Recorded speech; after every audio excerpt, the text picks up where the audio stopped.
So yun, magandang araw sa inyo lahat mga katekno and welcome back sa ating channel. So meron tayong tanggap ngayon isang Samsung 65 inches scrollless type TV, no.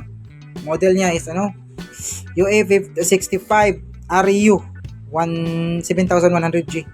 So ang problema nito, no power. So sabi ng may-ari, kasi binuksan niya daw, pinakita niya, chinek niya na sabog yung fuse. So ginawa niya, pinalitan yung fuse. Nung papalit ng fuse, ganun pa rin daw, walang power. So binalik niya yung cover, sinarado yung unit, tapos dinala dito sa shop. So yun, siguro si customer merong kunting idea sa electronics or nakapanood lang ng video, so sinubukan yung kanyang unit na gawin. Pero yun nga, kung hindi ka talaga tunay na technician, limited ka sa kaalaman. Hindi niya alam kung paano to tatanggalin or kalasin sa may dito, yun, merong lock yan papuntang backlight. Hindi niya alam siguro kung paano kakalasin yan.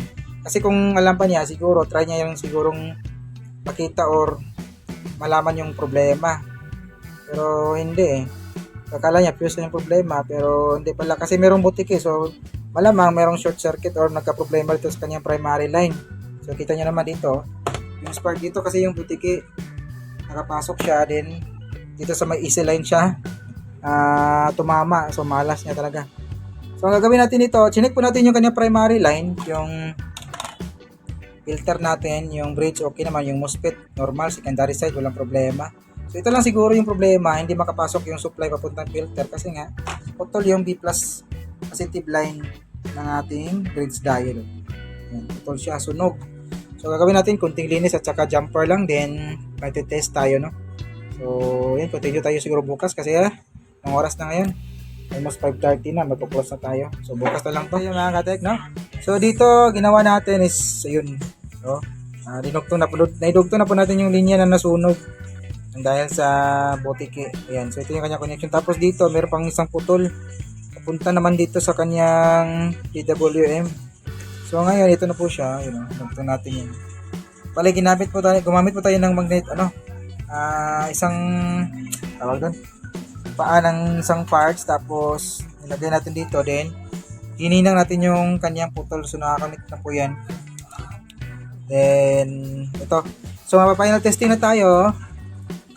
Salpak na natin tong power supply natin, tingnan natin kung wala bang problema kasi tinest natin yung kanyang linya.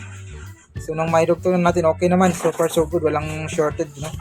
Okay naman yung kanyang linya. So salpak na lang natin tong kanyang boarding, testing tayo. So dito mga kadek, no, nasalpak na natin. Kailangan talisin natin ng dalawang kamay para may kabit natin na maayos yung ating power supply. So yun, nakakabit na rin yung para sa main board natin. So ito na yung tinanggal natin, yung power supply, nasakit, at saka ito papuntang backlight supply, no. So ito na po yun, nakasaksak na yung cord natin dito, yung easy cord. Saksak ko lang, yun. Yan natin. Yun. Mirap yung backlight. Ayun, umilaw siya, oh. Ayun, tumunog na yung startup sounds. So tingnan natin kung meron bang display. Basta kita nyo naman, umilaw na yung backlight, diba? So na-power na rin siya, automatic ko na pala. So angat na natin ng konti. Ayun, oh. Ayun, meron na siyang picture. So buti ngayon, yun lang yung problema niya. Ayan, oh. So buti walang malalang naging problema nung napasukan ng butike. Buti sa may easy line lang. Kasi kung sa may PWM at saka MOSFET, tumikit yung butike, malamang sira yung regulator at saka pati na siguro yung PWM niya. And iwan ko lang kung kaya pa natin i-repair o i-recover. So kung sa secondary rin, posible ring madama yung natin yung MCU, yung mainboard. So buti sa easy line lang yung butike nakadikit, no.